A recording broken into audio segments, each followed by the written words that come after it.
Saggy, Baggy Elephant. A happy little elephant was dancing through the jungle. He thought he was dancing beautifully. 1, 2, 3, kick. But whenever he went 1, 2, 3, his big feet pounded so that they shook the whole jungle. And whenever he went kick, he kicked over a tree or a bush. The little elephant danced along, leaving wreckage behind him, until one day he met a parrot. "Why are you shaking the jungle all to pieces?" cried the parrot, who had never before seen an elephant. "What kind of animal are you anyway?"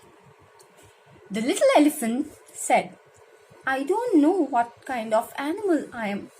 I live all alone in the jungle. I dance and I kick and I call myself Suki.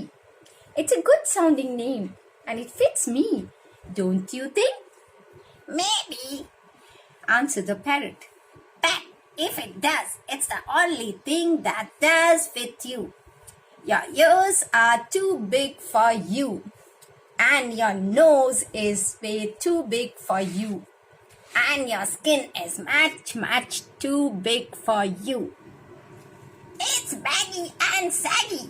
You should call yourself Saggy Baggy." Suki sighed. His pants did look pretty wrinkled. "I will be glad to improve myself," he said. "But I don't know how to go about it. What shall I do?" "I can't tell you. I never saw anything like you in my life," replied the parrot. The little elephant tried to smooth out his skin. He rubbed it with his trunk. That did no good. He pulled up his pants legs, but they fell right back into dozens of wrinkles. It was very disappointing. And the parrot's saucy laugh didn't help a bit. Just then a tiger came walking along. He was a beautiful, sleek tiger. His skin fit him like a glove. Suki rushed up to him and said, "Tiger, please tell me why your skin fits you so well." "The parrot says mine is all baggy and saggy. I do want to make it fit me like yours fit you." The tiger didn't care a bit about Suki's troubles, but he did feel flattered and important, and he did feel just a little mite hungry. "My skin always did fit," said the tiger. "Maybe it's because I take a lot of exercise. But," added the tiger, "if you don't care for exercise, I shall be delighted to nibble a few of those extra pounds of skin off for you." "Oh no, thank you. Oh no, thank you," cried Suki. "I love exercise. Just watch me." Suki ran until he was well beyond reach. Then he did somersaults and rolled on his back. He walked on his hind legs and he walked on his front legs. When Suki wandered down to the river to get a big drink of water, he met the parrot.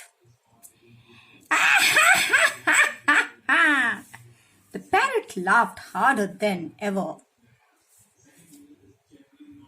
"I tried exercising," sighed the little elephant. "Now I don't know what to do."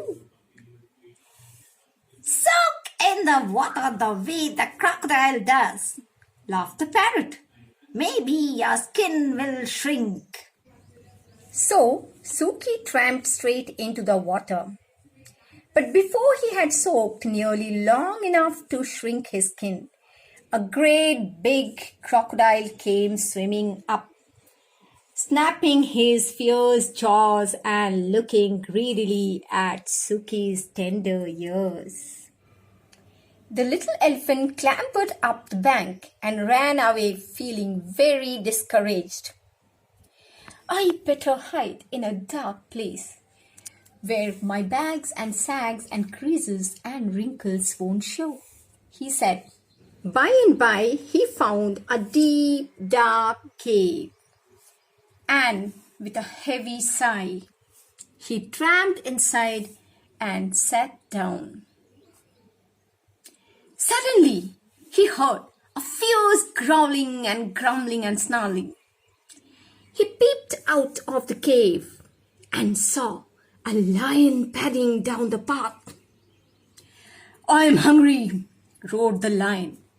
I haven't had a thing today, not a thing, except a thin bony antelope and a puny monkey and a buffalo, but such a tough one, and 2 turtles. But you can't count turtles. There's nothing much to eat between those saucers they wear for clothes. I'm hungry. I could eat an elephant. And he began to pad straight towards the dark cave where the little elephant was hidden. This is the end of me. Sags, bags, wrinkles and all, thought Suki. And he let out one last trumpeting bellow. Just as he did, the jungle was filled with a terrible crashing and an awful stomping. A whole herd of great grey wrinkled elephants came charging up. And the big hungry lion jumped up in the air and turned around and ran away as fast as he could go. Suki peeked out of the cave and all the big elephants smiled at him. Suki thought they were the most beautiful creatures he had ever seen. I wish I looked just like you, he said. You do, grinned the big elephants. You are a perfectly dandy little elephant. And this made Suki so happy that he began to dance 1, 2, 3, kick through the jungle with all those big, brave, friendly elephants behind him. The saucy parrot watched them dance, but this time he didn't laugh, not even to himself.